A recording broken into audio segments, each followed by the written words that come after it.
प्यारे दोस्तों, बिहार स्वास्थ्य विभाग के माध्यम से एक नई बहाली को लेकर के सूचना जारी कर दिया गया है, जिसमें कि अपडेट किया गया है बहाली को लेकर के 13,000 से अधिक बहाली को लेकर के, जहां पर कि एएनएम, जीएनएम, सीएचओ और अन्य स्वास्थ्य कर्मचारियों की बहाली को लेकर के अपडेट देने वाला हूं। साथ ही में मंगल पांडे जी का भी बयान यहां पर अपडेट में आपको करने वाला हूं। लेटेस्ट बयान यहां पर जारी हुआ है, तो वीडियो के लास्ट तक बने रहिएगा। और जो भी स्टूडेंट्स इस चैनल पर नए आए हो, चैनल को सब्सक्राइब करके बेल नोटिफिकेशन ऑल सेट कर लीजिएगा। अब चलिए दोस्तों, जानकारी के ऊपर चलते हैं। तो सबसे पहले तो ये लेटर समझिए, जो कि राज्य स्वास्थ्य समिति बिहार के माध्यम से जारी किया गया है। सबसे पहले ये लेटर इंग्लिश में है, जिसमें कि बताया गया है कि यहाँ पर SHSB यानी कि राज्य स्वास्थ्य समिति बिहार यानी कि स्वास्थ्य विभाग ही आप समझिए, स्वास्थ्य विभाग एक एजेंसी को खोज रही है। यहाँ पर आपको देखने को मिल जाएगा कि एक एजेंसी को खोज रही है। किस लिए? तो रिक्वायरमेंट के कंप्लीट प्रोसेस के लिए। अब ये रिक्वायरमेंट का कंप्लीट प्रोसेस क्या है, मैं आपको समझाना चाहता हूं।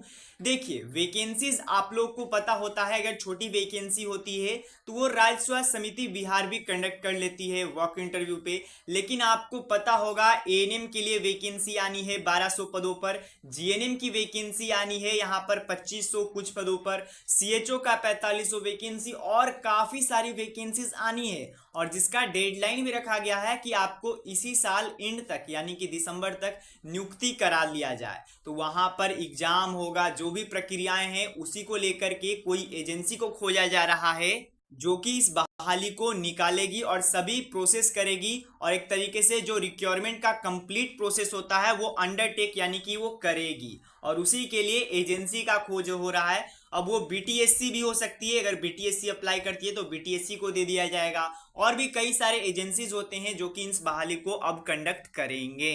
अब इसी का मैं ट्रांसलेट किया हूँ जो इंग्लिश से उसे हिंदी में, तो यहाँ पर आप समझ पाइएगा कि क्या क्या बातें बताया गया है। मुख्य रूप से जो जो इम्पोर्टेंट लाइन है वो मैं आपको बता देना चाहता हूँ। ये अभी के लिए टेंडर निकाला गया है, और टेंडर में यही है कि कोई एक एजेंसी का चयन करना है। यहाँ पर देखिए, यहाँ पर स्पष्ट रूप से लिखा गया है, आधार पर कई रिक्त पदों को भरने को लेकर के, योजनाओं को लेकर के रिक्त पदों पर भर्ती करने की योजना बनाई गई है। इस संबंध में जो एचआर भर्ती है, एजेंसी का चयन करना चाहती है, यानी कि स्वास्थ्य विभाग एक एजेंसी का चयन करना चाहती है, जिसे कि पूरा कंप्लीट प्रोसेस किया जाएगा। चयन करके जो भी वैकेंसीज होंगे उनका चयन किया जाएगा, और इन सभी के लिए दिशा निर्देश को लेकर के उसी के लिए समय दिया गया है। 2/10/2024 तक जो भी एजेंसी अप्लाई करना चाहते हैं वो अप्लाई करेंगे यहाँ पर 2/10 यानी कि 2 अक्टूबर तक, और उसके बाद आपको वैकेंसीज देखने को मिल जाएगा। अब इसमें वैकेंसीज कौन कौन से रहेंगे तो वो आप देखिए, क्योंकि राष्ट्रीय स्वास्थ्य मिशन एनएचएम के ही तहत ये बहालियां आएंगी, और 13,000 के जो भी पद रहेंगे, जिसमें कि आप देखिए आयुष चिकित्सक का वैकेंसी आ जाएगा, आपका सीएचओ का हो गया, आपका यहाँ पर लैब टेक्नीशियन स्टाफ नर्स का 2500, एएनएम का 1229, टेक्नीशियंस की और भी जो भी यहाँ पर आपको अपडेट देखने को मिल जाएंगे, इन सभी की वैकेंसीज इसमें इंक्लूड आपको देखने को मिलेगा। और इसका विज्ञापन हो ना हो, आपको अक्टूबर के स्टार्टिंग वीक में ही आपको देखने को मिल जाएगा, क्योंकि जैसे ही एजेंसी मिलेगी उसके बाद एजेंसी वैकेंसी निकालेगी, और सभी प्रोसेस यहाँ पर बहुत ही तेजी से चलेगा।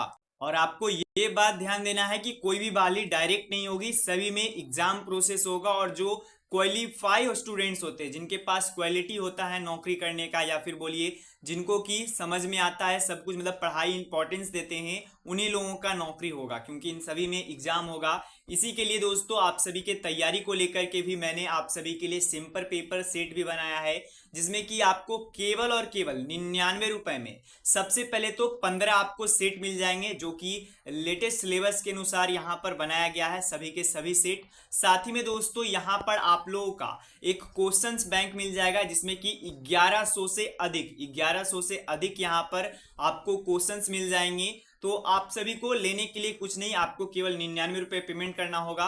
तो आपको जो भी स्टूडेंट्स इंटरेस्टेड है, लेना चाहते हैं ये सभी important questions, VVI questions PDF या फिर सीट, तो सभी आपको 99 रुपए में ही मिल जाएगा। केवल आपको मैसेज करना है, व्हाट्सअप मैसेज करना है, कॉल मत कीजिएगा क्योंकि कॉल उठाया नहीं जाएगा। नंबर नोट कर लीजिए 763139 8261 यानी 76 31 39 82 इसी पर आपको पेमेंट भी करना है, स्क्रीनशॉट भेज देना है और व्हाट्सएप पर ही मैसेज कीजिएगा। तुरंत आपको विद इन मिनट्स आप सभी को हमारी तरफ से पीडीएफ और जो भी सेट हमारे माध्यम से वीवीआई क्वेश्चंस तैयार किए गए वो आपको मिल जाएगा। तो तैयारी में आप लोगों को बहुत ही इंपॉर्टेंस होगा और केवल 99 रुपए में है दोस्तों, तो आप लोगों के लिए बहुत ही बढ़िया है।